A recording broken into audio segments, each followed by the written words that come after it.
and staff of the NHT, CEO of the Westmoreland Municipal Corporation, Ms. Marvelyn Pitter, representatives of the Housing Agency of Jamaica, our developers, project consultants, mortgage partner institutions, and other stakeholders, our residents of Shrewsbury and the wider Petersfield community, members of the media, other distinguished guests, our new proud homeowners, ladies and gentlemen, good afternoon.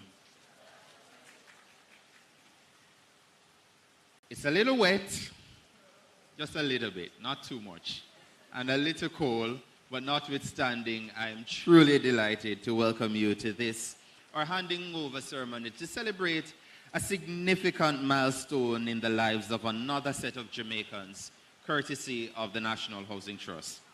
Today, we will witness the tangible results of years of hard work, meticulous planning, and the collaborative efforts of many dedicated individuals and institutions. Today as well, we recognize a dedicated team of NHT professionals, consultants, and partner agencies in government, each of which play a crucial role in making today's event possible. And your presence here underscores the value that we place on community, on providing stability and security for our families, and on nurturing a brighter future for Jamaica. To our new homeowners, let me try that again. To our new homeowners,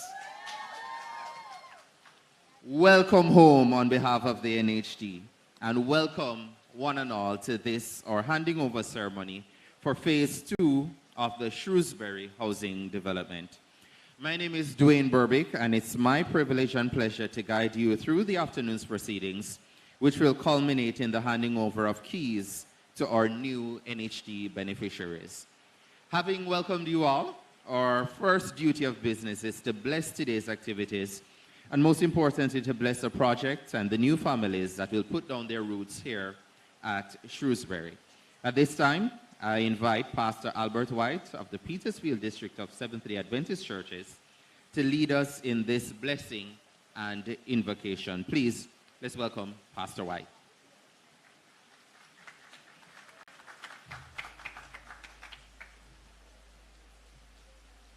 Inviting all to stand as we invite the presence of the Most High God. Shall we pray? Father in heaven, we acknowledge you as creator of this universe, the master builder, architect of this world. We invite your presence to this momentous occasion as we say thanks, God, for what you have done. We are grateful, O God, for those who have worked tirelessly in ensuring that Jamaicans are able to find a house that they can call their home. We thank you, God, for the government of Jamaica delivering on its plan to provide housing solutions to the citizenry. We thank you for the National Housing Trust and all these beneficiaries, all these individuals who will call this scheme home. We invite your presence in every home, that you'd walk through every room, God, that you'd walk through every space, every corner, the perimeters of this scheme. We pray your blessing on these housing solutions. We pray your strength, God, that you'll strengthen the families, that they will be responsible stewards, will manage their home, that they'll be good neighbors, and that they in turn will contribute to society. Thank you for your presence, and have your own sweet way, we pray, in Jesus' name. Amen. Thank you very much, Pastor White.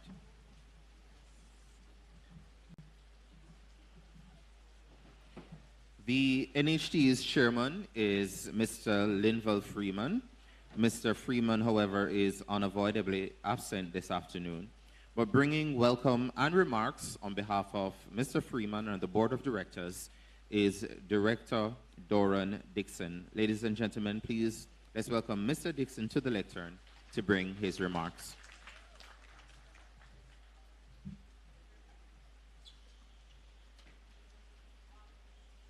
Prime Minister, the Most Honourable Andrew Holness, Mr. George Wright, Member of Parliament, Central Westmoreland, His Worship the Mayor, Councillor Bertel Moore, other political representatives and other state officials. Custos, I want to recognize you. You are not on my list because the speech was written before and not amended, but I recognize you. The JTA wouldn't forgive me if I didn't. Other political representatives and other state officials, my colleague NHT board directors, management team and staff, project and community stakeholders. Ladies and gentlemen, good afternoon. We are here not only to celebrate the handing over of the Shrewsbury housing development, but to underscore the strategic direction we are charting for the future. This development, with a combination of service lots and housing units, stand as a testament to our unwavering commitment to providing homes for our fellow Jamaicans. It symbolizes not just shelter, but the genesis of comfort, legacy, and the potential to build generational wealth. Today, we applaud the dedication and sacrifices of our new homeowners who will transform what is today a house into a place of promise and possibilities. At the heart of the NHT mission lies the belief that every family, regardless of their circumstances, deserve a life of dignity and fulfillment. We are uniquely positioned to understand what owning a piece of the rock, this rock called Jamaica, means. This is why we remain attuned to the needs of the very expansive and varied contributor base we serve. Our goal at the NHT has always been and will continue to be that every family has the opportunity to lead decent, satisfying, rewarding lives, regardless of their locality or position in society. To put things into perspective, we have recently increased our loan limits while still having the lowest interest rates on the market. We have introduced new financing arrangements for the convenience of our mortgagers. We have also expanded the offerings under our housing microfinance loan program by increasing the qualifying wage ceiling from 42,000 weekly to less to 86,000 weekly or less. This means more persons will be able to qualify for this loan product. The NHT has also increased the maximum loan limit under the program from $1.5 million to $1.95 million, which unlocks far more opportunities for our contributors. Contributors on the open market can use this facility to offset deposit and other fees associated with the purchase of a house, and beneficiaries such as those who receive lots today can use it to start their construction. This facility, in addition to our 100% financing for schemes, as well as our intergenerational and deferred mortgage facilities, continue to bridge the affordability gap for our contributors who need it the most. Yet, our ambition doesn't end at providing shelter. We aim to foster vibrant, sustainable, and secure communities. Infrastructure, both physical and social, lay the foundation for thriving neighborhoods. More than just providing shelter, we recognize the importance of facilitating the establishment of modern, sustainable, safe, and functional communities. This is why we have outfitted this community and communities such as this with certain physical infrastructure and social amenities, as well as areas earmarked for community recreational use. This idea of sustainability also extends beyond the communities we build. Construction and new housing development also provide opportunities to support businesses in surrounding environs and facilitate the development of other social infrastructure. Initiatives like the NHT Labor and Small Materials Program, under which Shrewsbury is being developed, is an example of this. It allows the NHT to bring affordable solutions to market while providing business opportunities for small contributors, for small contractors within the parish. Today, we extend our deepest gratitude to the contractors, the project teams, and the stakeholders who have turned our vision for housing Jamaicans into reality. Your dedication has ensured that these spaces are more than structures. They are homes filled with the promise of countless tomorrows. To our new beneficiaries, we extend a warm welcome to the NHT family. This is just the beginning, and we stand committed to walking every step of this home ownership journey with you. We implore you to safeguard this invaluable investment with the same determination that led you to this moment. In this shared milestone, we find not just a celebration, but a collective step forward to a brighter future. It is our privilege to stand with you, to witness your achievement, and to be part of this transformative journey. Thank you, and may this day mark the beginning of many more remarkable milestones. Bless you.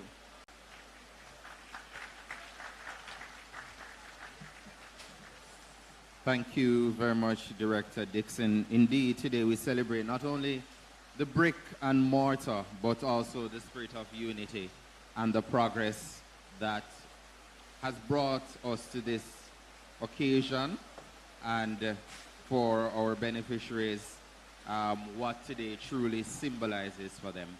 And speaking of symbolism, our next speaker can perhaps do a much better job than I can of telling you the impact of a development of this nature for this particular community. At this time, let me invite Member of Parliament for Westmoreland Central, Mr. George Wright, who will come to the lectern to bring his remarks. Please make him welcome.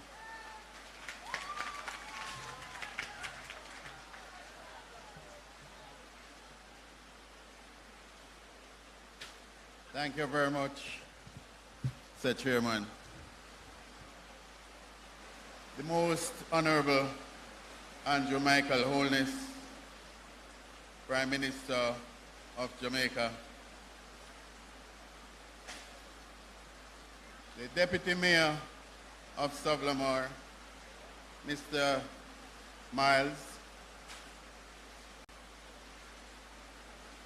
the Very Reverend Hartley D. Perrin, Custos Retalorum of Westmoreland, Superintendent of Police, Mr. Wayne Joseph, and his team members, Mr. Martin Miller, Managing Director of the National Housing Trust and team, members of the media fraternity, homeowners, students, and most but not least, the people of the Petersfield community. Good afternoon. Good afternoon. You know, I noticed something earlier which I don't know if most of you would have noticed. But before the Prime Minister came here, there was a heavy shower of rain. And as he drove in, the rain cut. And as he take his seat, the rain start again. That means he brought blessings to Westmoreland. It is an honor to stand here today on this momentous occasion. Today represents hope, progress, but most of all, promise kept. Ladies and gentlemen, we are here to hand over new houses to our fellow citizens, making a significant step towards creating a brighter future for all Jamaicans, and that call for a round of applause. Mr. Prime Minister, I want to thank you on behalf of myself and the constituency of Westmoreland Central for the continued development you have brought to Westmoreland, and it gives us a sense of hope. We have new roads. We have new police stations. And I know thousands of houses will be built on the Paradise Main Road, just to name a few. And so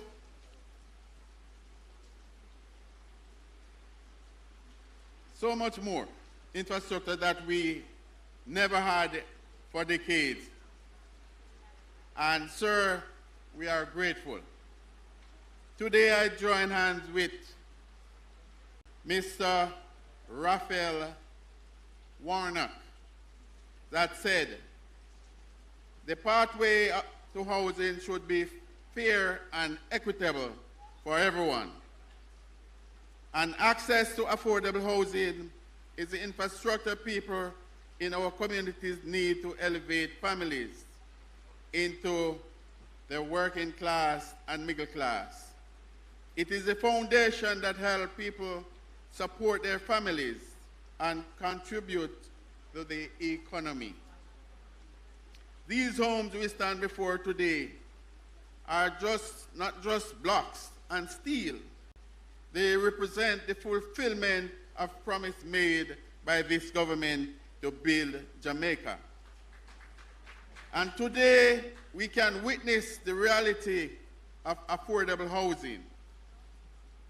The importance of a safe and stable house is crucial.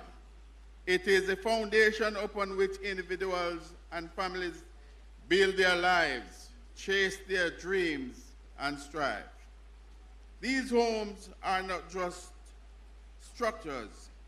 They are becoming the cradle where the bonds of family and community will grow together. The demand for affordable housing is now higher than ever, and I am going to call on the Prime Minister to make more lands available to build more houses and continue the mission of putting more hard-working Jamaicans in their own home. Many of us come from far away just to find a job, and when we do find a job, we cannot find a place close to call home. Every day, constituents ask me, where can I find land to build? Where can I find land to buy so they can build a house. So, Prime Minister, more than 50% of our civil servants are living in rented properties and would love to have an opportunity to own their own house.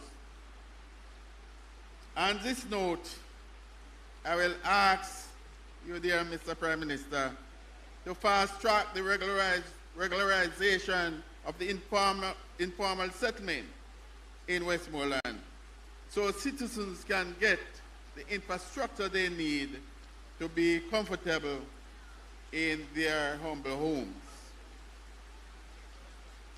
Mr. Prime Minister, it would be remiss of me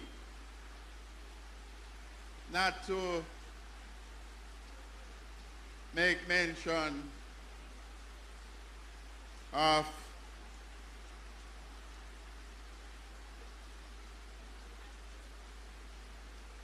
some land space that the former Prime Minister, Ms. Simpson Miller, would have left over there. I understand that there's about 32 space over there. And I would love if you could check on them for me, sir, to see, because many persons here looking a spot. They need to own their own land. And I understand there are over 32 lots over there, right across the street.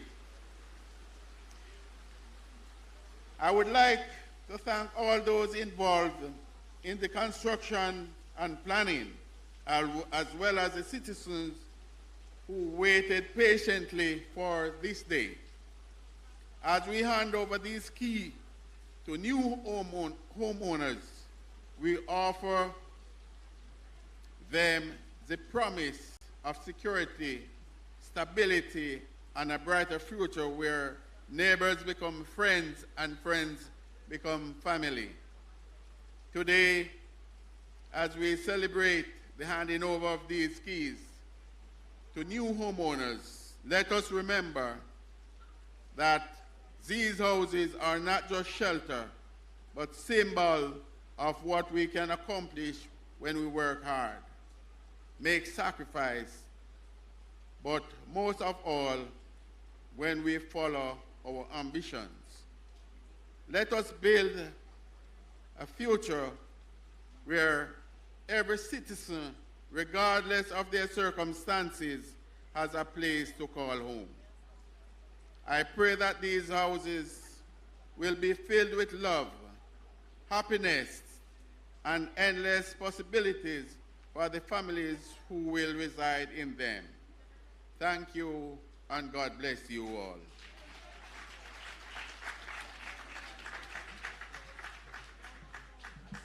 Thank you very much, Mr. Wright, and we do echo your sentiments, and we do hope that Shrewsbury becomes that community where neighbors become friends, and indeed friends become family. And we're happy at the NHT to be contributing to the development that is happening in Westmoreland. I hear you mention new roads, new police stations, and I do believe, Mr. Miller, across this western belt, we are looking at approximately 8,000 new housing starts that will be added to the housing stock in Western Jamaica. So we hear your plea for more housing, and we say we're working on it. 8,000 more are coming. Thank you again, Mr. Wright.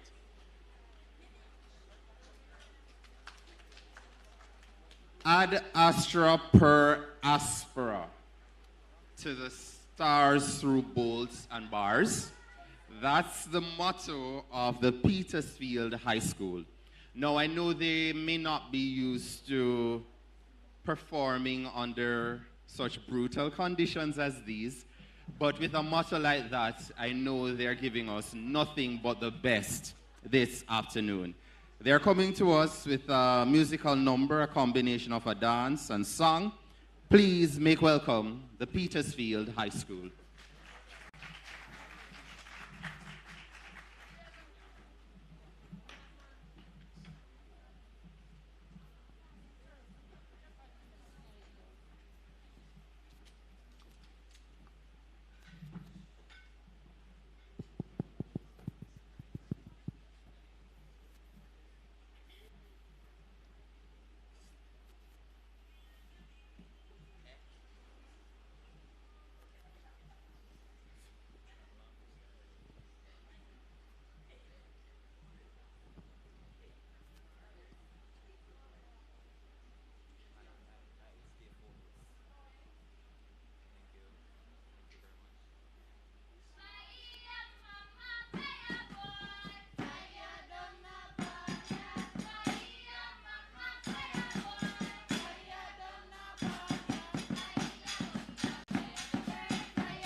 can't cut. Tell me the man where donkey can't cut. Tell me the man where donkey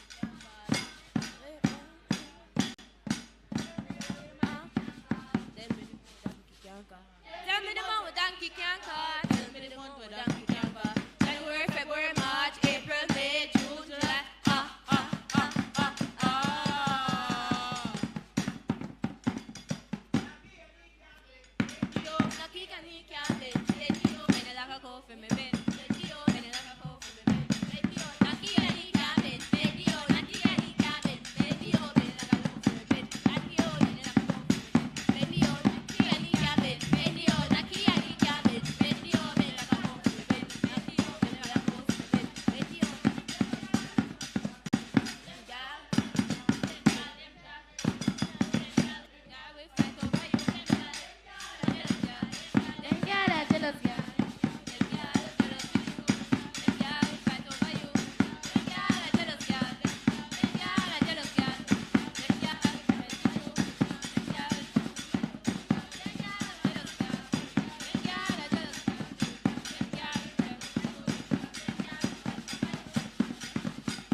Thank you very much, Petersfield High School. Ladies and gentlemen, another big round of applause for them. Thank you very much. Now, if I should look at handing over ceremonies and the groundbreakings from the NHT, let's say in the last 7 years or so, I would be hard-pressed to find an event where our next speaker has not been present, rain or shine. And he will tell you that his presence here today and on all these occasions to share in these key moments is a testament to his own personal commitment for housing Jamaicans. Prime Minister Holness, we're honored by your presence and we look forward to your address as we mark this significant occasion. Let me invite now to the lectern Prime Minister and Portfolio Minister with responsibility for the National Housing Trust, the Most Honourable Andrew Holness, to bring our keynote address.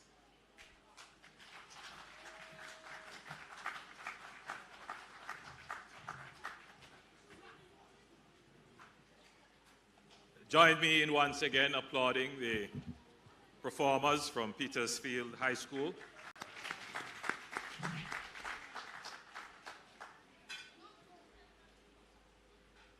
Let me thank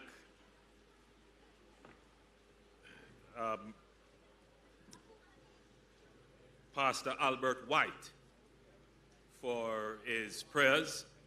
I notice you didn't pray for the rain to hold, but you may have had it in your mind. And so the rain is holding up. Nevertheless, we are appreciative of the blessings that it brought. We were going through a long period of drought for a few months, so we are very appreciative of the break in the drought, and we are hopeful that this rain that we're having will not cause any damage to infrastructure. So far, it has not, except that we note that in Kingston, it has caused some traffic snarls, which is expected because when it rains so intensely, so quickly, our drainage system was never built to deal with this excess capacity of water. Allow me to acknowledge my very good friend, the Custos of your parish, Canon the Honourable Hartley Perrin. And at my entry, I made sure to ask him to pray for me. And I know he will. Allow me to acknowledge the Deputy Mayor, Mr. Ian Miles, representing the Municipal Corporation and all the other members of the Municipal Corporation who are here. Board Chairman, Mr. Doran Dixon, ever reliable. Whenever other board members can't make it, Doran is always here with us at these handing over ceremonies. And other members of the board who may be here as well. Mr. Martin Miller, Managing Director of the NHT and members of the executive team. Allow me to make special acknowledgement of your Member of Parliament, Mr. George Wright. Now, it doesn't really matter which side of the aisle the MPs are from. Whenever they catch the Prime Minister, they are going to make sure in front of their constituents to show that they are making representation. So every problem that exists, they are going to bring it to my attention. And you must commend George because he has used the opportunity quite well to bring to my attention other areas of land which may be available to be used for housing for his constituents, even if those lots were designated before my time. And that is the challenge that prime ministers have, right? Everyone expects them to be able to deliver. Now, this particular prime minister gets a lot of requests. And I have to contend and contemplate that the reason for that is that I have delivered. And so people are of the view that I am able to deliver even more. So here it is, I am delivering on commitments made for housing, only to be confronted with other commitments that were made before my time, expecting me to deliver on those as well. Well, George, it is my job to deliver. It is my job to build. It is my job to get it done. And so, George, and all the people who are gathered here, the people who I serve, you have my assurance that I'm going to do everything within my powers for every moment that I have to work in your behalf to get your dreams and aspirations, your desires fulfilled.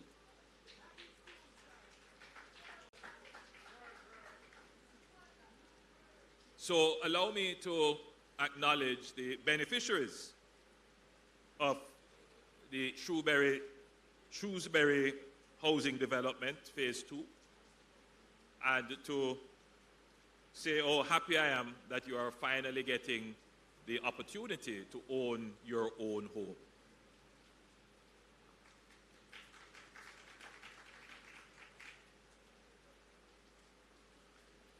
I recall when we were doing Phase 1 of this, and we opened that together. We did that, that was about, what, 3 or 4 years ago? Martin? Somewhere around that, we did that. It is always a pleasure to participate in these activities, these handing overs, groundbreaking, because it is an opportunity for Jamaicans to fulfill their dreams. All the beneficiaries here, I'm sure, are extremely delighted today that they are finally going to get the keys to their own house, to their own home.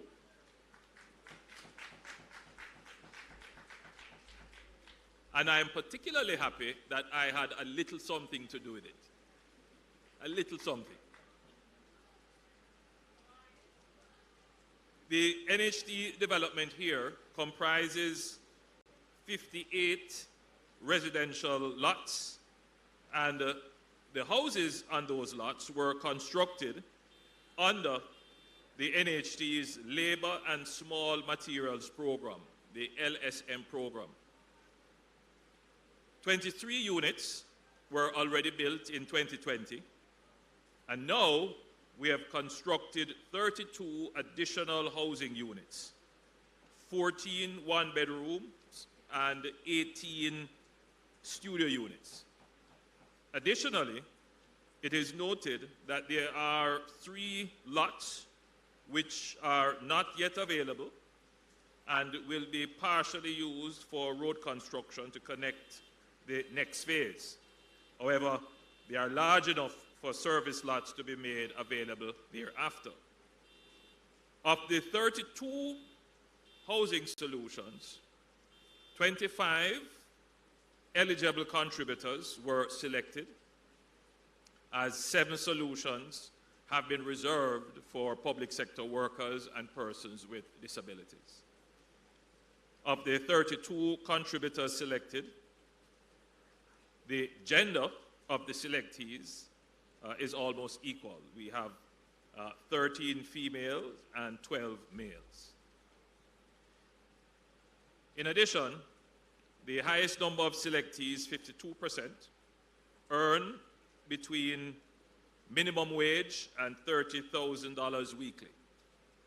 Ladies and gentlemen, what this means is that these selectees will access their mortgages at, believe it or not, 0%.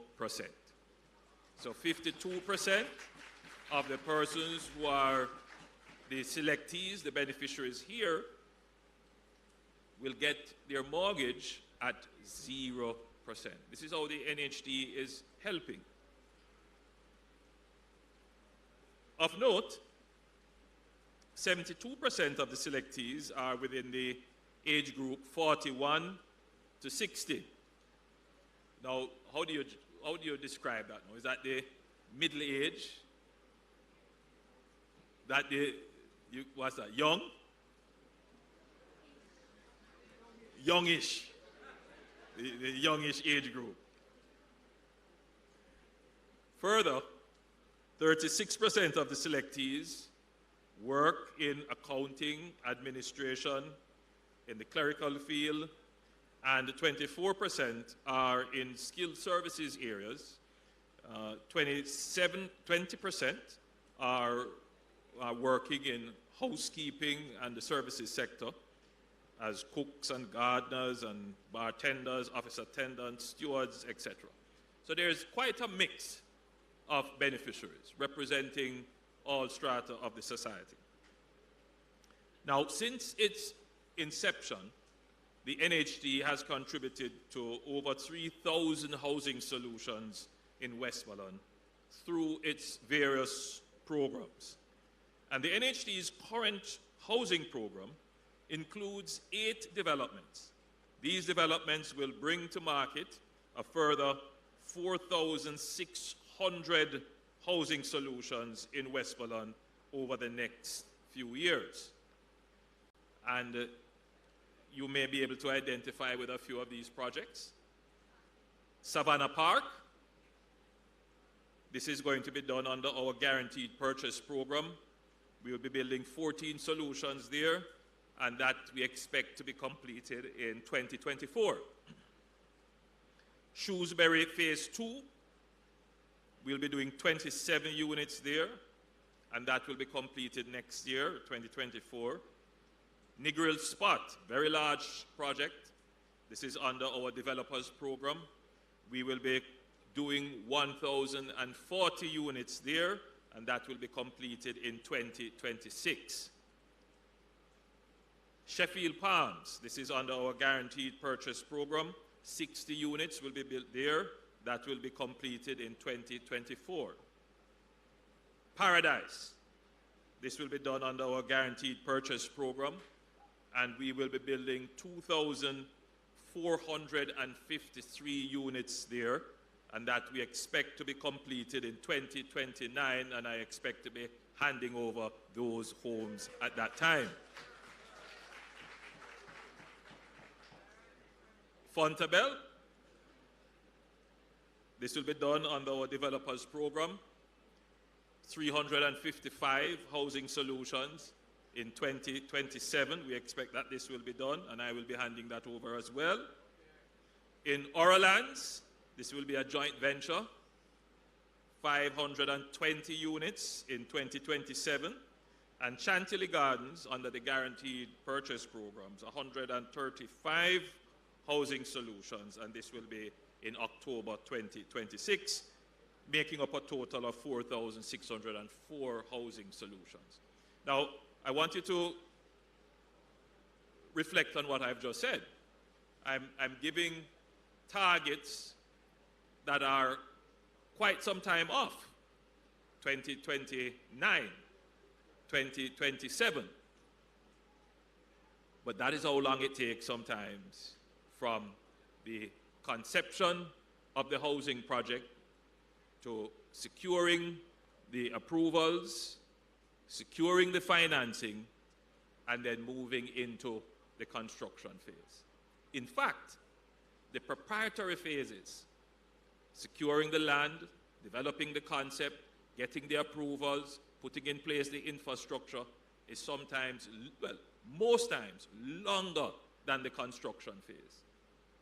And it becomes even more complex in today's world because we have to contend with procurement regulations, we have to contend with all kinds of other reporting requirements, and therefore the time period is elongated. So what it means is that the NHT has to be planning today for housing that will not get to market till 6 years. So it's the NHT's planning horizon is a very long planning horizon. And they have on their books there now housing solutions which are in advanced states of planning but will not get to market till another 3 to 6 years. So when we say that we are targeting, that is the NHT is targeting to build 43,000 new housing solutions, effectively, they have identified those 43,000 housing solutions. They have the land where it is going to go. They have designs for many of them. So they are now going through the approvals. They are trying to identify infrastructure. And one of the things that elongates even further the delivery time for these houses is the availability of sewage. So there are many projects that are on the books, but we haven't identified the water supply source as yet. We haven't identified the sewage as yet. And those issues elongate the development process. So I just wanted to bring you in to this process. But the houses are there, the plans are there, and they are working through them. Financing previously was another delaying factor. It is still a factor of concern. The NHT is a very well-resourced organization, but the demands on its resources are many, and therefore it has to manage its cash flow very carefully so that when projects are ready, the financing is there. And so we have gone through an internal process in the NHT to leverage the resources that we have to match the cash flow with the project timelines. And that you would have heard some advertising, and I spoke about this at my last NHT handing over, where we have made some changes to how loans are issued. And that is to enable the NHT to be able to use its own cash flow to finance projects which are ready for delivery. Very creative in the way in which we have gone about it, but it has no impact whatsoever on the customer. So even though we have made changes internally, the public is not affected by those changes. In fact, the public continues to get all the benefits that they previously got under the old financing arrangement. So I wanted to bring the Jamaican public into the conversation. There is a great deal of impatience, and rightfully so. A great deal of frustration, and rightfully so. Why does it take so long to deliver on the amenities that people need, the infrastructure that people need, the services that people need. So, Martin, I can only say to you, and your executive staff that is here, I know you're doing as much as you can.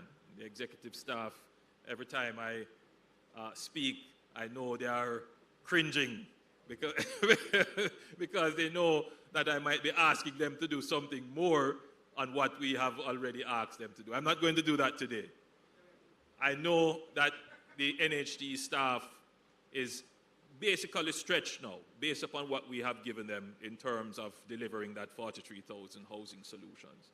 But I do ask you to move with greater speed and alacrity, certainly in terms of the administration and the bureaucracy over which you have control, to bring these projects more quickly to market. The beneficiaries here, when you look on their faces, they are happy, but they are still upset because they might have been waiting for how long. And that is the case with many Jamaicans. They hear us talk about the great things that are happening in the country, but they're still upset because it has taken so long. Not necessarily putting into context that the changes that we have had to go through to make it possible to get to this point, there's very limited appreciation. If I were making this presentation 10 years ago, I would not be able to read out to you 4,604 plans for housing.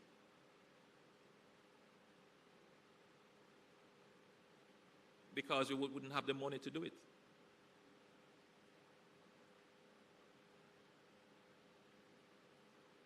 That's the reality. Because we have made improvements in the economy, which has taken us a decade to get to that point, we are now focusing on trying to deliver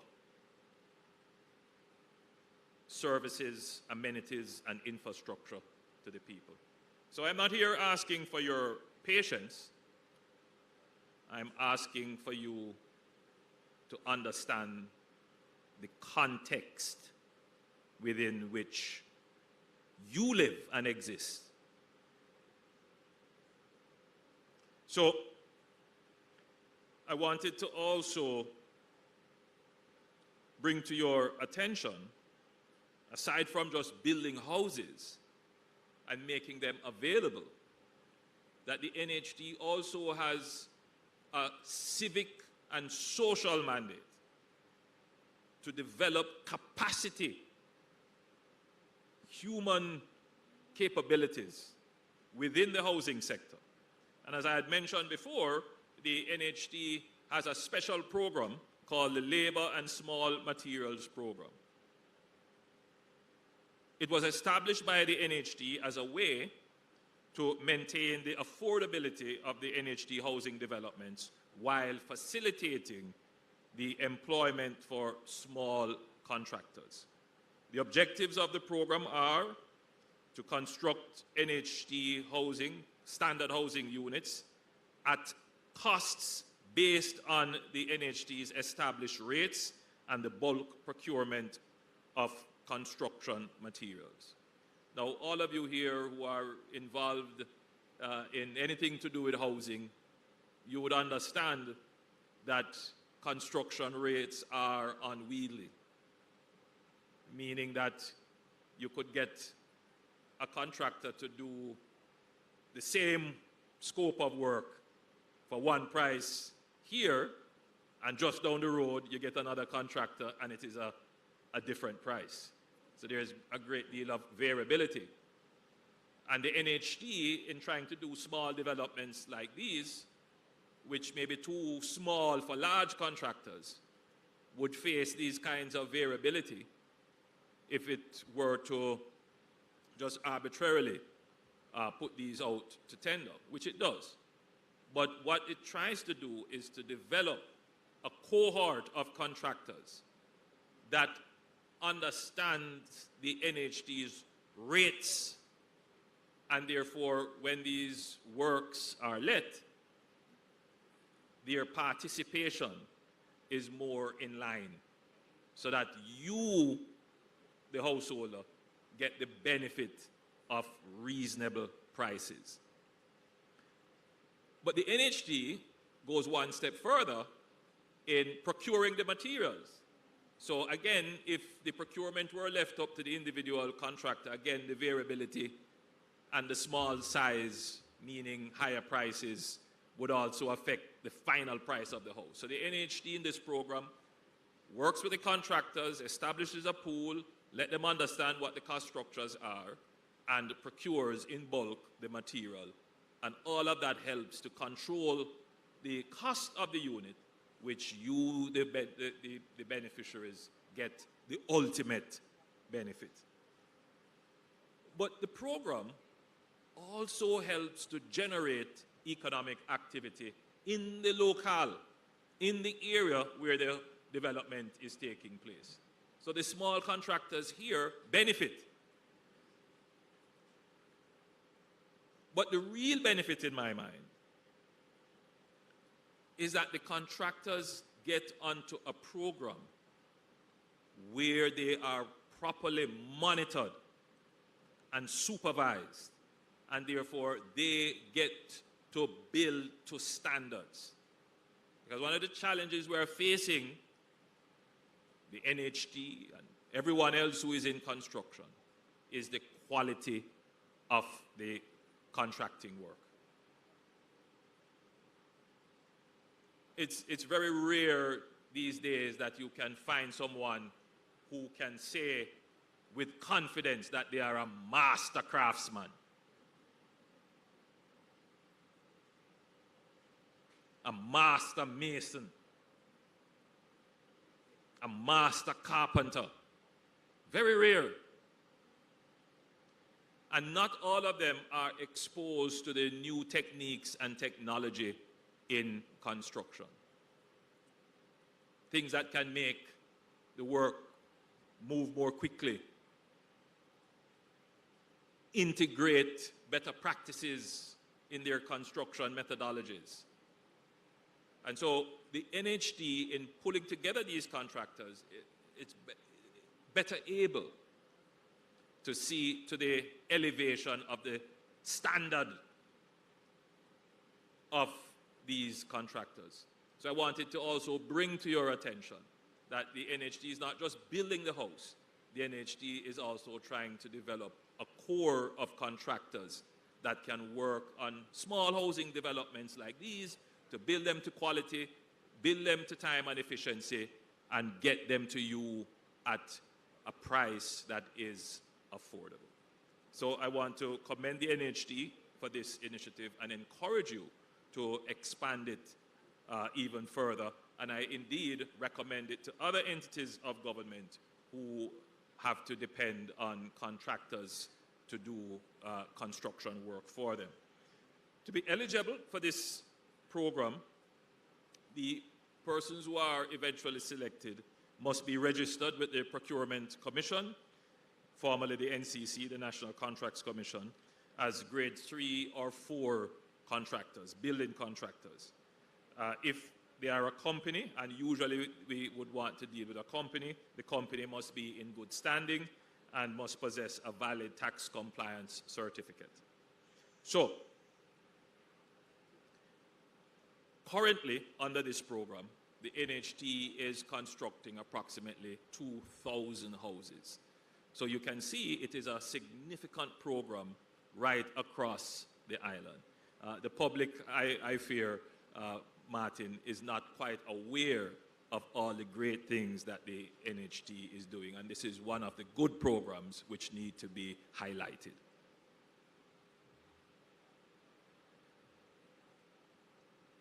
And just for the record, some of the homes that are under construction under this program, right here in Westmoreland, Waterworks, 39 housing units. In St. Catherine, Morris Meadows Phase 2, 48 two-bedroom units. Granville in Trelawney, 58 two-bedroom units. Barham in Westmoreland, 6 studio units. Shrewsbury Phase 1, 23, well, this program. and phase 2, 32. Darliston, again in Westmoreland, 29 two-bedroom units. Is it Maysmuir? Maysmuir in Westmoreland, 54 units being constructed under the program I just mentioned.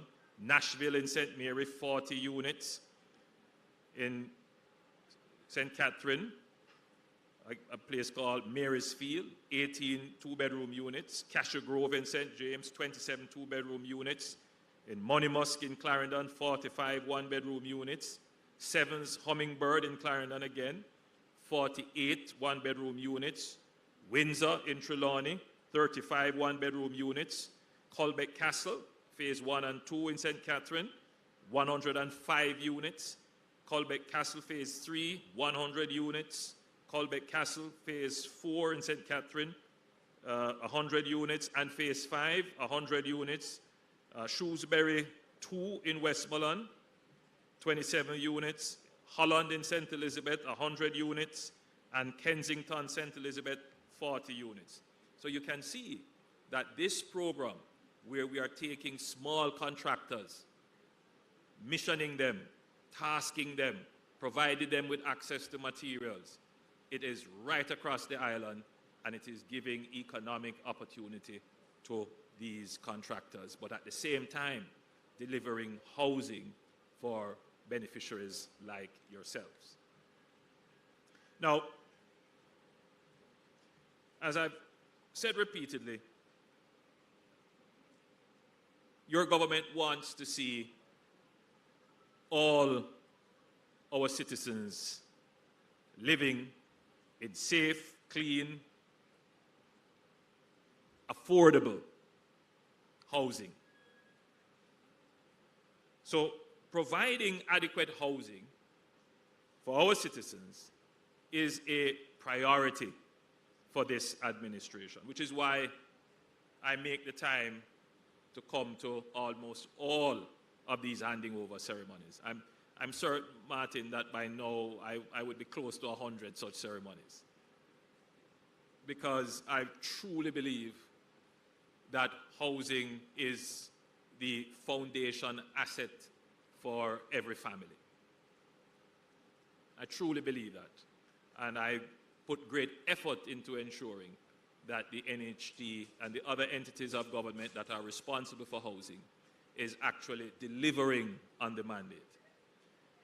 But I want to say, however, because whenever there's a discussion on housing, what usually happens is that what makes the news is someone complaining that they can't get a house, and that the NHT is not doing enough to build houses.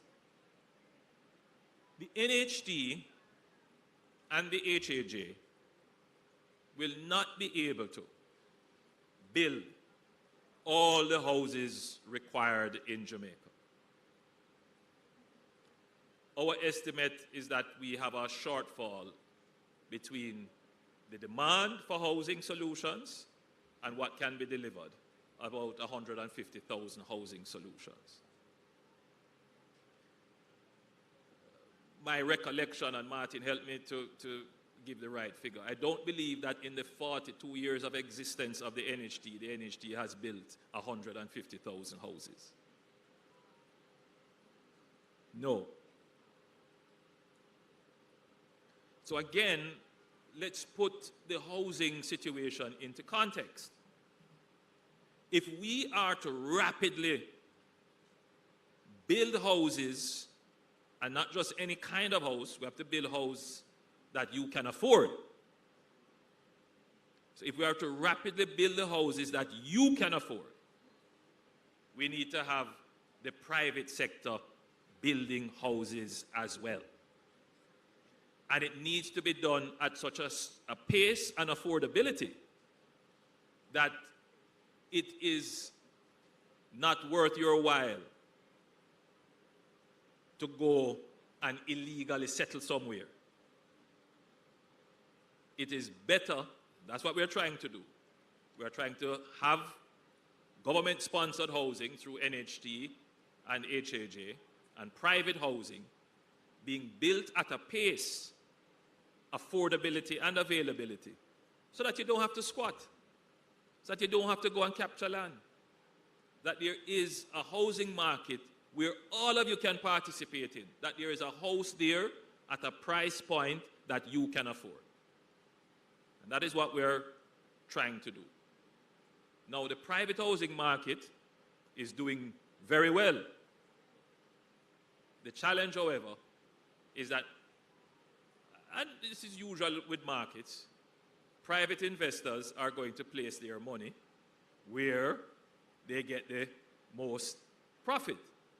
So you're finding that the private housing developers are focusing on the middle, upper middle, and upper. And they are delivering quite well. We have changed policy to attract private developers into the lower middle and lower income housing categories. And we are seeing solutions coming to market in that regard. The problem, of course, is that as we set a target price to say this is the affordable price, there is a thing called inflation. Martin will recall that just before the pandemic, we were setting $8 million as the affordable target price for housing. And after the pandemic, that just went through the window. The price of steel doubled.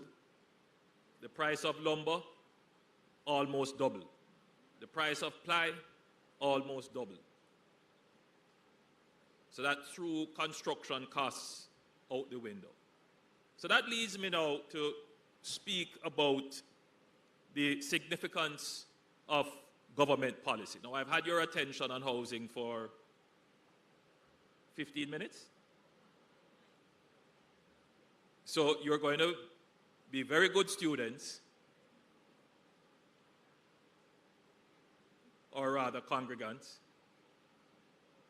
and listen to my sermon, Pastor, for another 10 minutes, because I want to deliver to you an important message. Now, this business of inflation, it is insidious. It is destructive. It has an impact on you psychologically that you're not even aware. It makes consumers angry when you go with an expectation that this is the price of the commodity that I'm going to purchase. And then when you go to actually purchase it, the price is higher than what you expect. And then when you turn around and look at your income hasn't moved. So it means that either you have to forego it or consume less. Either case, your welfare and well-being is reduced.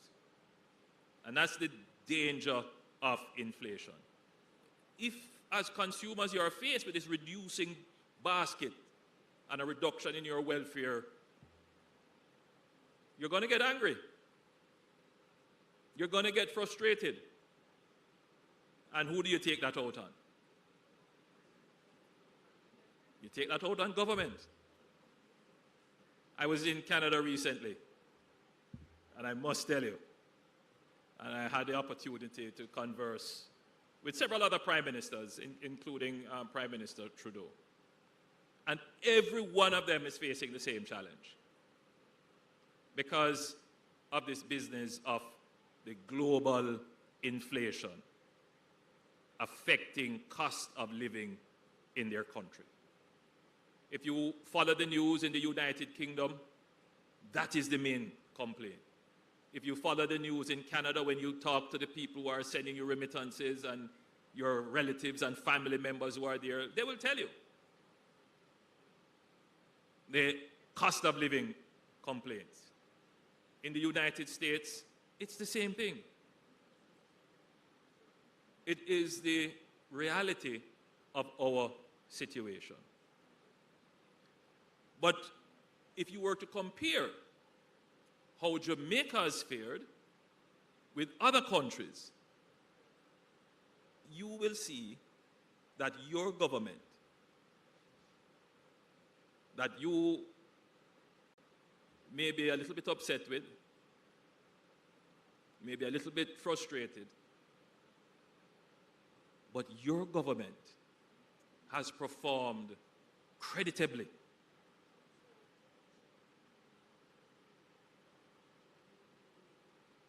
You may have a resistance in your mind to the fact, but if you were to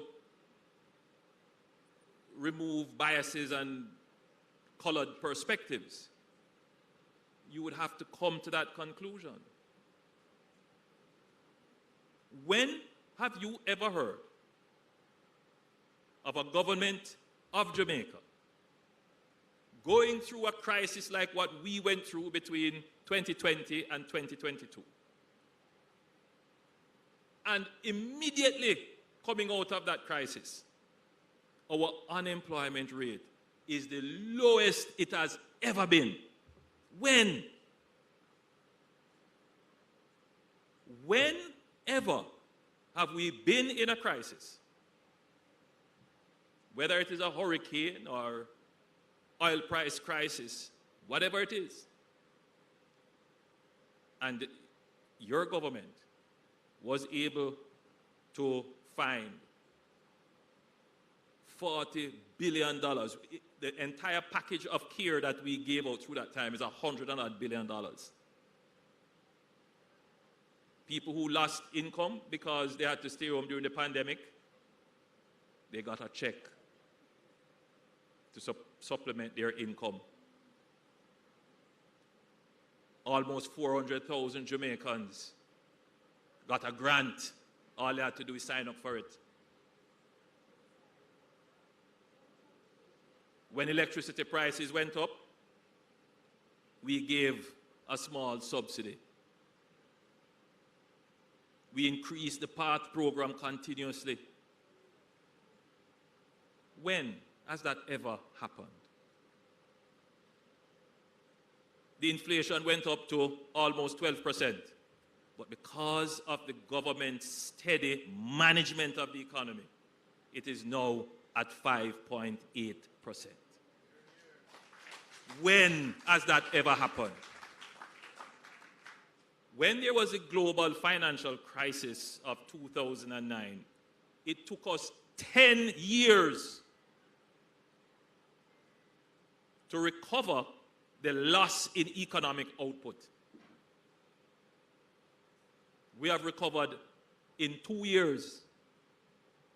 We are back to our post-pandemic fall output and exceeding that.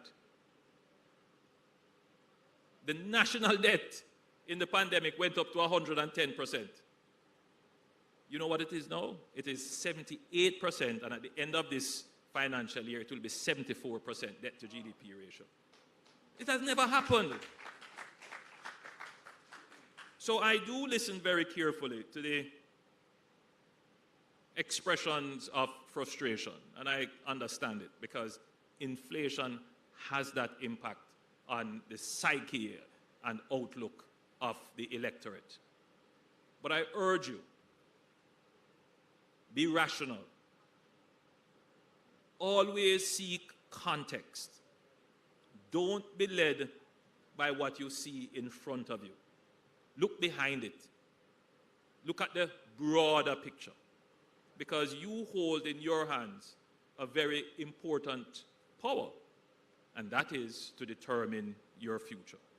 And if you determine your future on falsehoods, if you determine your future on misinformation, if you consume some of the nonsense that I see people listening to, people who should know better, you will destroy your future.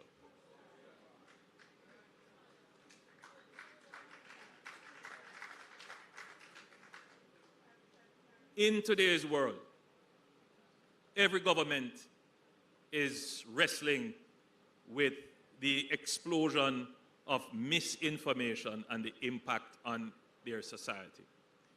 Just this morning, I was reviewing a program by the government of the Philippines. They are facing the same challenge. They are very concerned that the level of misinformation in their society, I mean, aside from the impact politically on governments, but just how it is impacting on how their citizens behave, that they have launched a program of media literacy just to ensure that their citizens, when they get the nonsense on their phones, that they are able to say, no, this is not true. Let me go to a verified source. But a lot of people are now getting information that is fake. And even when it says fake news, people believe it because it is in print. A few weeks ago, I had to dispel a rumor that the government was planning to change some pension policy. Now, this is an easy thing to find out. You could go on the GIS website, you could go on the Ministry of Finance website, but no, people who should know better were circulating a rumor like wildfire when the information is there. Media literacy.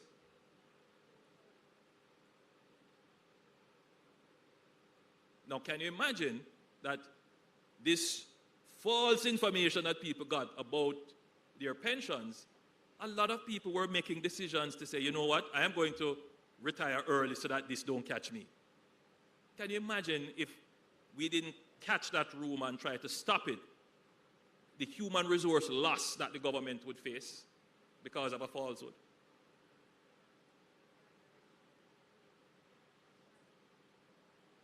It is a sad reality of the times in which we live, but I urge you to be very careful in the information that you consume. Times are hard, without question. There is inflation. When we say that 4.5% unemployment, clearly more people are working. But it doesn't mean that everybody has a high-paying job. That's the next phase now, how we're going to improve on upskilling our people so that they can get better pay. But it shouldn't be the case that you consume this falsehood that the information is untrue, that people are not employed. And that there are many people who believe that. So, the verified information is that Standards & Poor's, a rating agency, and Moody's Investors Service, another rating agency, has rated Jamaica very well. They have given us our highest rating. Our economy has gotten the highest rating it has ever gotten in the history of rating our economy. Yes. So people outside our economy, just looking at the objective facts, the figures, have come to the conclusion that Jamaica economically is doing well. What you feel may not necessarily square up with this, because you still have to contend with all the issues that are around you. Whether it is bad roads, can't get proper public transportation, issues to do with water, issues to do with housing. But because our economy is doing well, you should maintain a hopeful and optimistic posture that your government, with your involvement as citizens holding the government to account, will increase the pace at which it delivers the services to you. Which is why I go back to my point.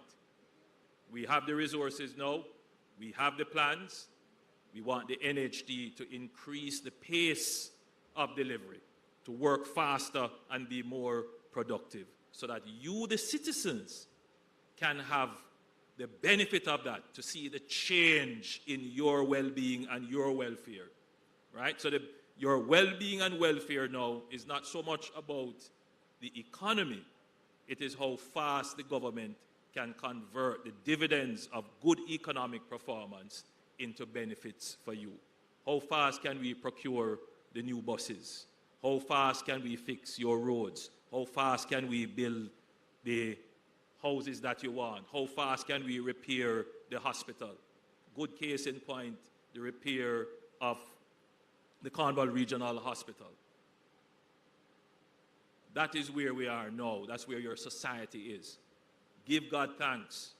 We have essentially reached a new equilibrium in our economy, and now we're going to transition to ensure that the benefits from that new equilibrium in our economy can be converted very quickly into providing you with the services and amenities that will improve the quality and well-being that you want to enjoy. And that is where your government is now focused. Don't lose faith. Don't lose focus. Don't be distracted. We have never been in this good spot for our future development before. Let us not squander it because we have been distracted. Remain focused. God bless you and thank you.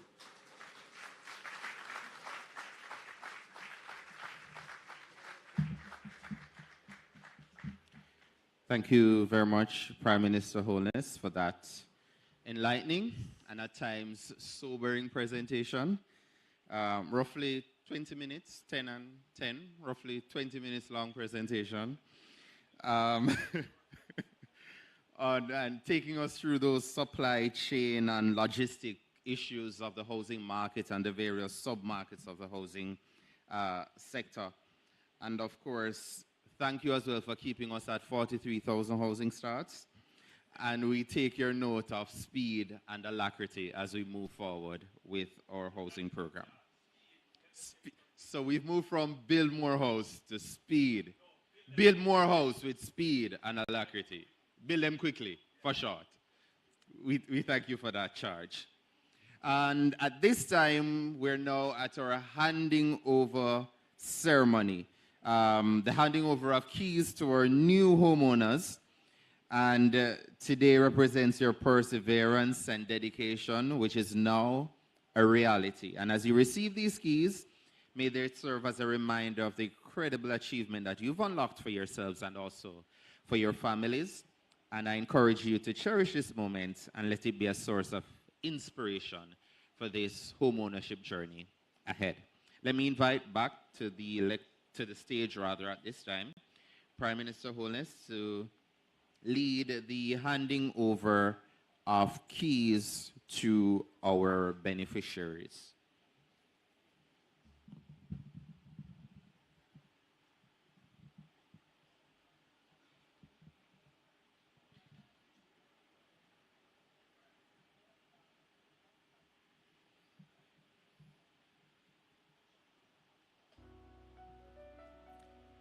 And we begin our presentation to our first set of homeowners. Let's make welcome Paul Stone and Chevelle Atkinson Stone.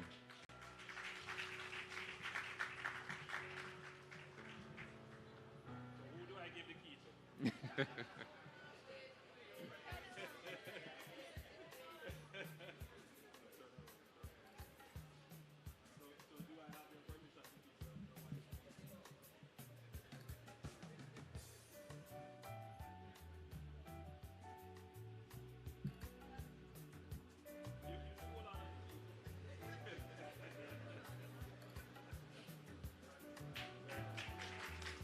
Let's also make welcome Bian Bailey.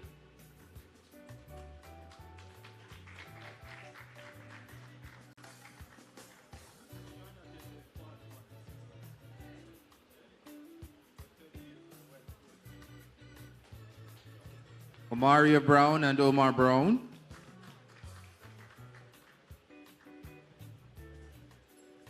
And you can encourage them, you know? Yeah, man. The applause sounds good. Let's also welcome Davy Chana.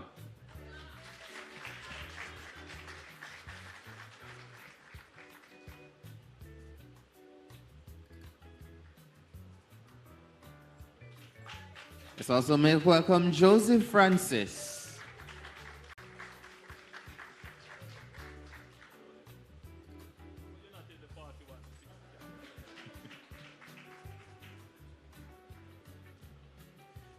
Nadisha Gray Mattis. And let me put some respect on that. Nurse Nadisha Gray Mattis.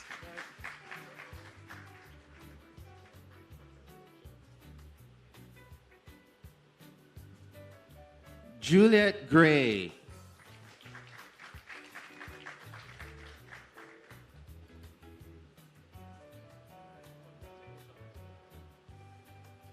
Keep that applause going as well for Amoy Evans and Constance Hudson.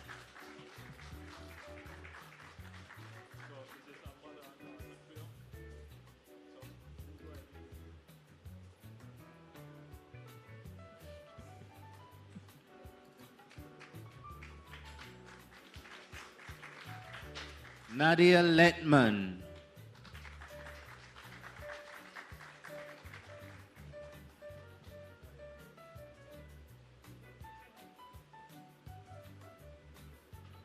Anne-Marie McIntosh.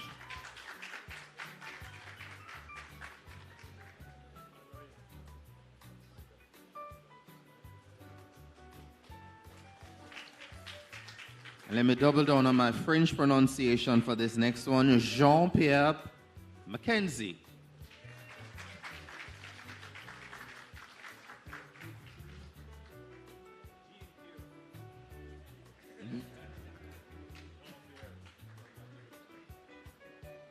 I hope you said merci beaucoup, Jean-Pierre. And we round off this set of beneficiaries with Carlene Mitchell.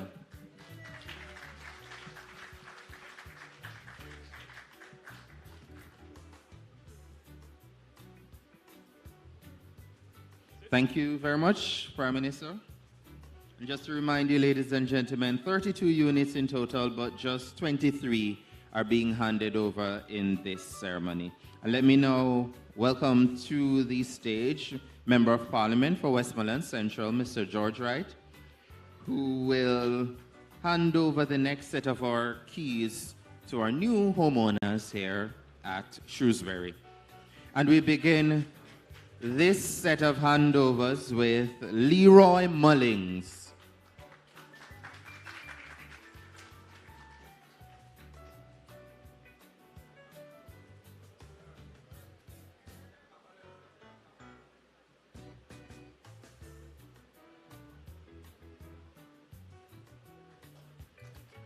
Nordagay Atkins.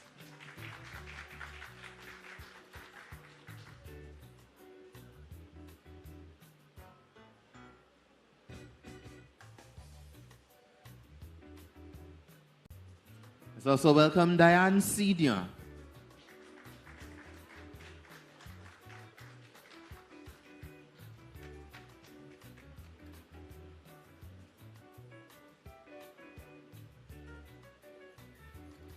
Cosmar Smith.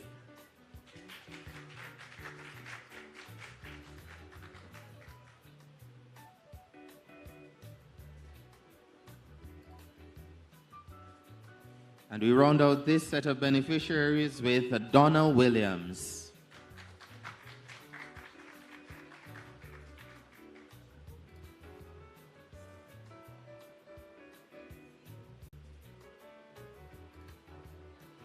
Thank you very much, Mr. Wright.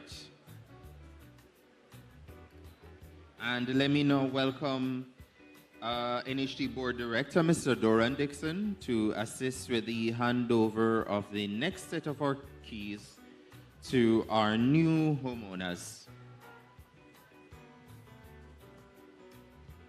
And let's give a big round of applause as we welcome Jacqueline Watson.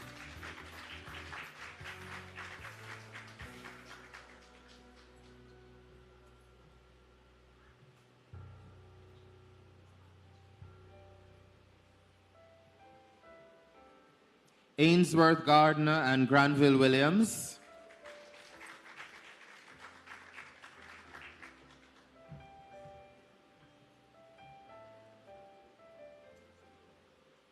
We also have a key for Jody and Williams, being represented this afternoon, however, by Jacqueline Forbes Spencer.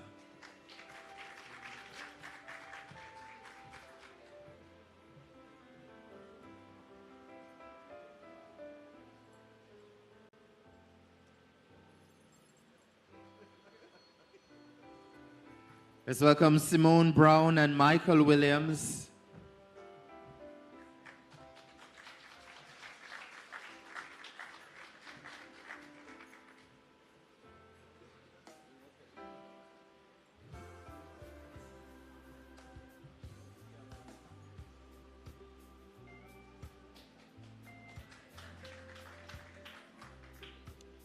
And finally, Doreen Wright. She's all smiles as she comes to collect her keys.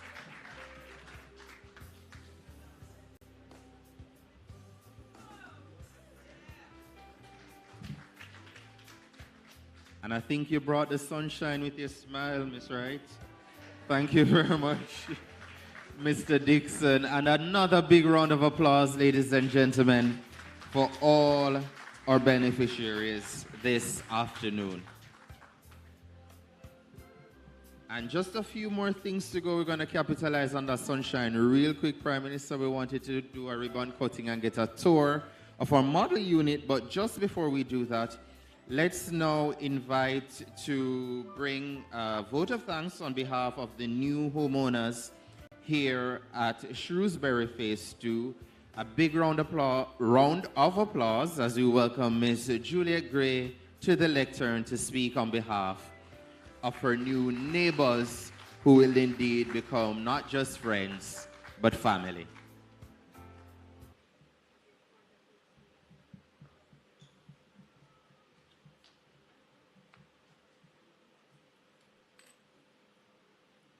Prime Minister, the Most Honourable Andrew Holness, Member of Parliament for Central Westmoreland, Mr. George Wright, Custos of Westmoreland, the Right Honourable Canon H.D. Perrin, other political representatives and state officials, members of the NHT Board of Directors and other representatives of the NHT, other stakeholders, and specially invited guests, ladies and gentlemen, my fellow elated new homeowners of Shrewsbury Phase 2, good afternoon. I feel very privileged to stand before you today representing the very ecstatic new homeowners in saying thanks for making it happen for us.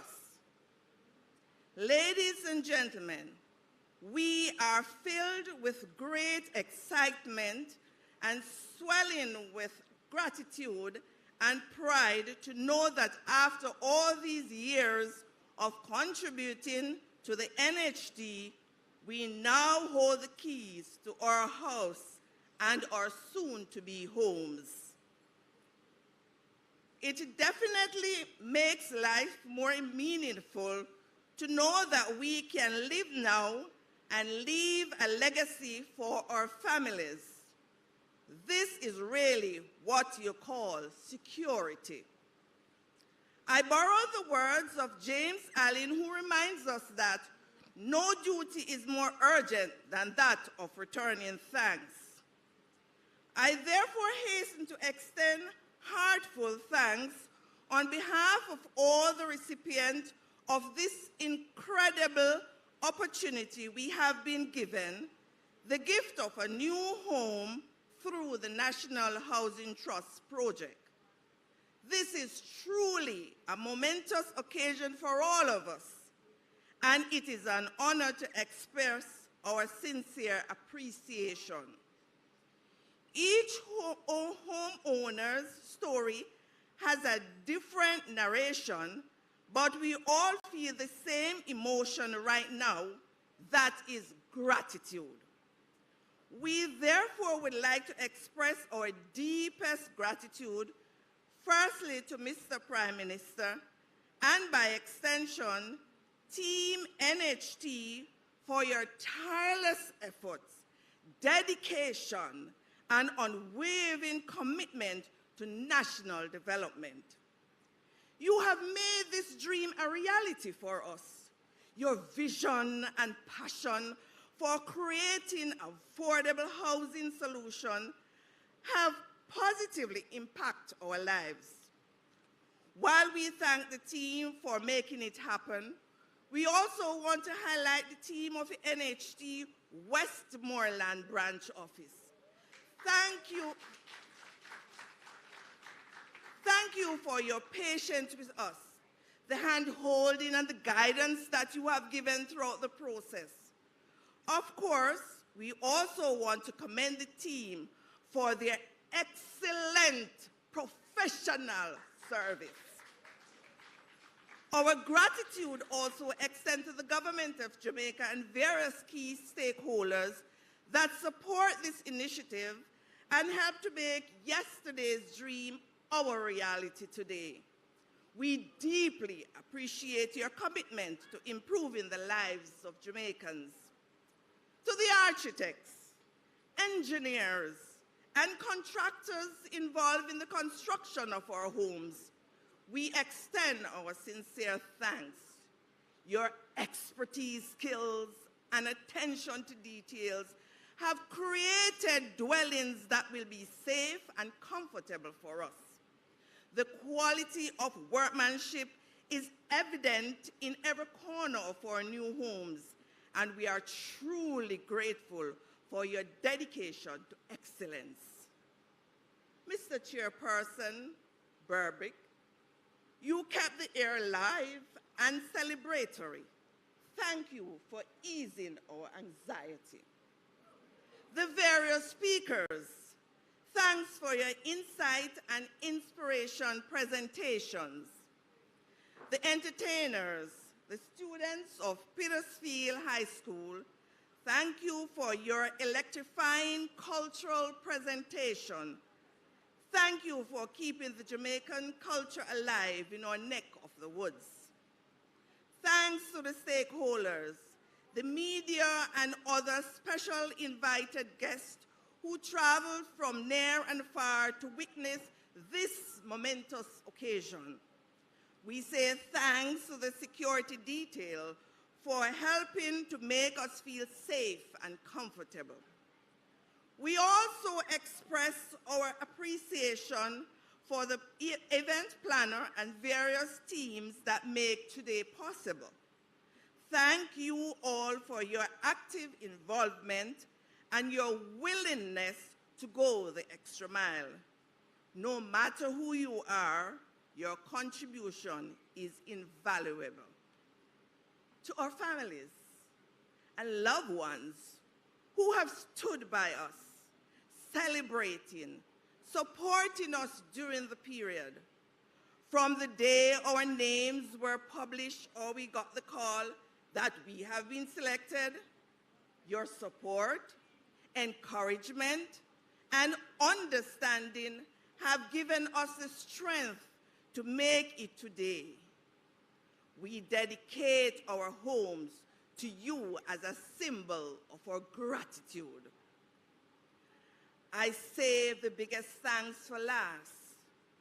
We express our deepest gratitude to God Almighty, who is the author and finisher of all things seen and unseen. This invaluable gift have not only fulfilled our need for shelter, but have also instilled a renewed sense of hope, optimism, and belief in the goodness of humanity and our country, the Little Rock, Jamaica. In conclusion, receiving a home from the National Housing Trust is an immense privilege that none of us take for granted. We understand the value of this gift and the positive impact it will have on our lives and the lives of future generations. We promise to cherish and take care of these houses, creating homes and a nurturing environment for our families and a strong sense of community. Saying thanks is truly not enough to capture the gratitude of our hearts. Thank you, NHT, for being an important part of our story. A new chapter begins today.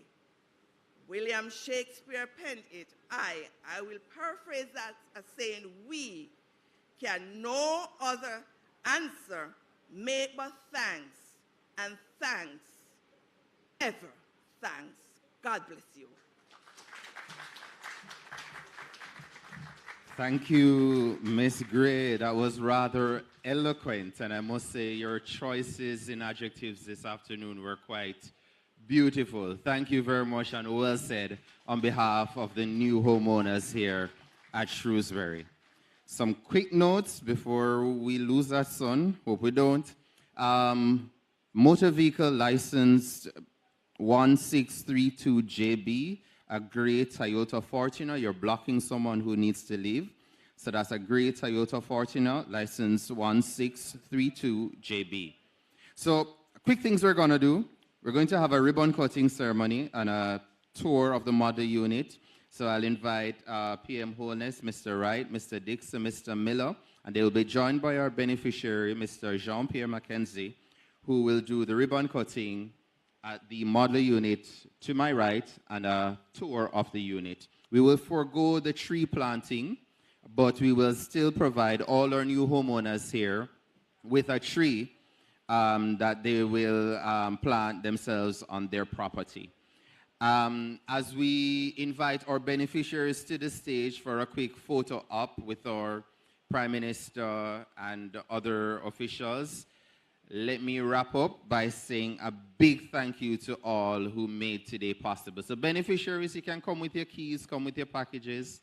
We're going to take a quick photo opportunity here. And as you come, let me use the opportunity to say a big thank you to the planning team, Mrs. Vidal in the Managing Director's office and the team, our acting SGM in Construction and Development, Mr. Michael Taylor, and your project team, your consultants, your contractors, everybody, a big thank you. Our branch staff, you heard in the vote of thanks how graceful they've been. Mrs. Theresia Daly, branch manager for Westmoreland, Mrs. Judith Newsom, our general manager for branch operations, and the entire branch network team, Edge Marketing for logistics and decor, PRS for audio and visuals. We couldn't do it without you this afternoon.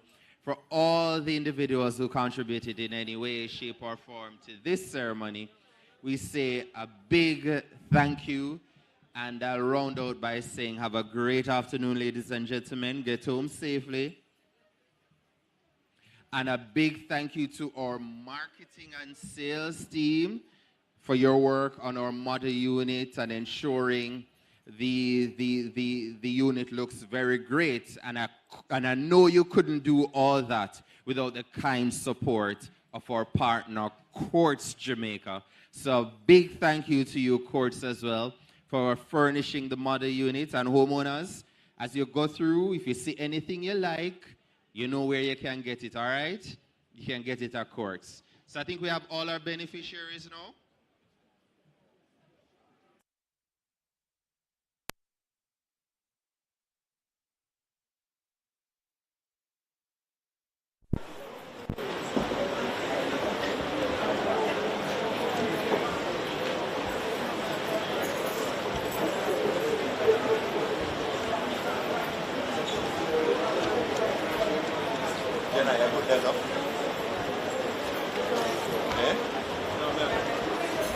Okay, and a slight correction to my instructions. After the tour of the model unit and the ribbon cutting, we will in fact have been advised the provisions have been made to facilitate the tree planting. So Mr. David Chana will join the Prime Minister in the tree planting exercise.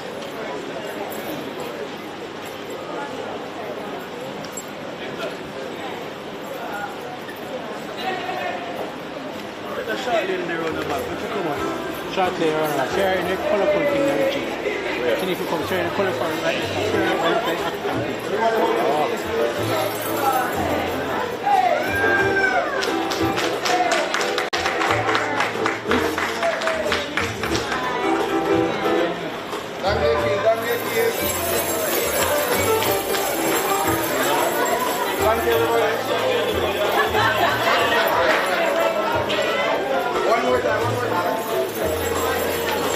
Before you leave, Mr. Miller.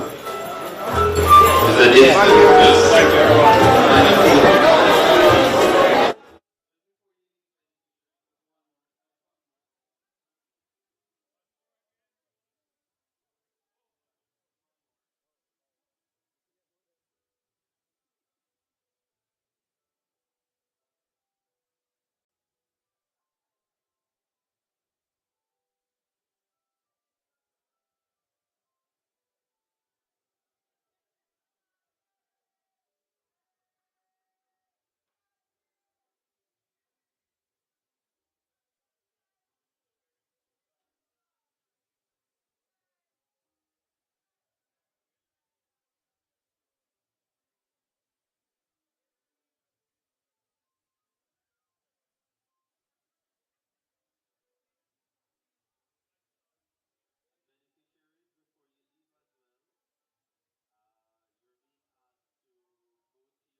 All right.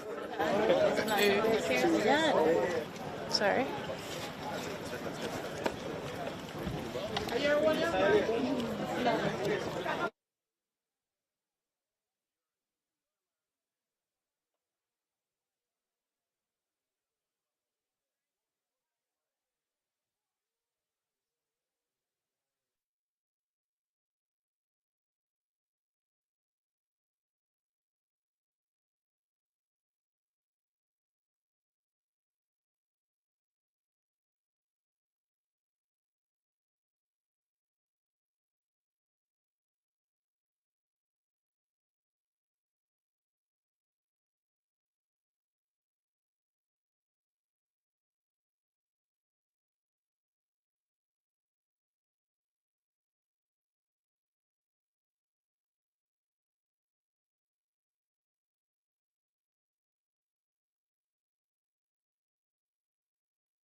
A ton of space. So, in fact, this is built to go on top. Yes. Yeah. So, what I would do is would go. Really? Because, more functional to get 2 bedrooms out, and I wouldn't have to worry about foundation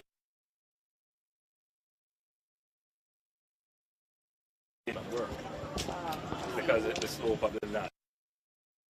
Yeah, so to quick to get this immediate space, one top and then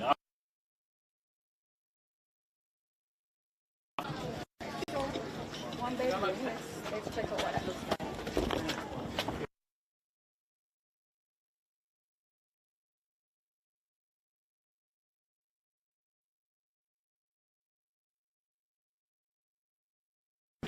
So not much room to have the second side table here, but it's a good start. They could choose not to have a dresser with them or perhaps put a TV somewhere in here. But it's a good starting space for someone who's a young professional. yeah, it's a starter home. That's what it is. 12.2. That's what you're gonna get. In this market, In and this you're right, market. you pointed out with inflation and the Could you go in the cost. corner so where we can get into the closet? No.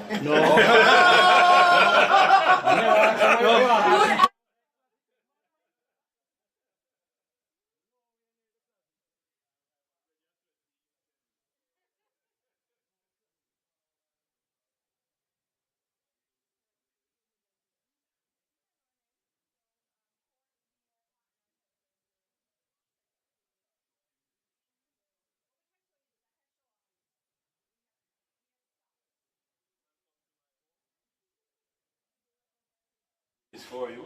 Stocked closet. Cupboard. Very nice. So laminate counter, It looks good. It's laminate doors. my personal view is that land might have been a little cost, but we should be able to build like this without the, $12 million. Maybe put in drywall on the inside. But I'm not into construction, I'm in marketing. So I leave it to my technical. It's always very frustrating when we try to look at the figures that they present to us. It's weird kind of come from.